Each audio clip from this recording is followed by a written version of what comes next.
after being delegation leader of the Austrian delegation, you became the president of the Social Democratic group in the parliament. How was that to become that, and what do you do, and what was your expectation? I was for many years already. From the beginning, I was vice president of the group, one of the vice presidents. Then we reorganized so that we had few vice presidents, and I was one of them always, and also parliamentary secretary, doing the job of contact with the other political groups and organizing internal debates and so on. So I was a strong position already. Then Martin Schulz became president of the parliament and had to leave the position of president of the group. And we had three candidates. It was the first time there were really, until now, the only time there were free elections and several candidates. Free elections of the president? Yes, of the group, of the political president, the group president. Yeah. Of course, there are always free elections of the president of the parliament because there are different candidates, but it was never happened in the groups. It was more or less done by, the social democratic leaders in the different countries. And here was a French candidate.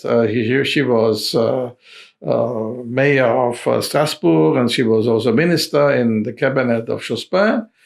And then there was a British colleague, also vice president of the group, a very good one also, and myself. So we were three candidates, and it was a real competition. I wrote a program. I was going from to different national delegations, presented myself and my ideas. And then we had the election, and unfortunately, I won the first round with an absolute majority. And I was very proud about that, and so I became president. You have presented yourself to different groups. What did you explain, and what was your goal as a president? Well, my goal was, of course, to include all the different groups, to have a more open, transparent way of discussion. But nevertheless, of course, I said we have to have a united group as far as possible. But to be more open-minded, to be more informative to the different groups, to strengthen also the leader in the different committees, because they knew me. I was chair of the committee representatives of the socialists, so-called coordinators already before. Yes, and I said the diversity of the group should be brought into unity of the group, but with a strong debate. And the people knew me that already when I took the chair, because the president, Martin Schulz, had other meetings, I was always inviting people to have an open discussion, to bring in their opinions. And only at the end I said, okay, I think this is a majority, we should go in that way.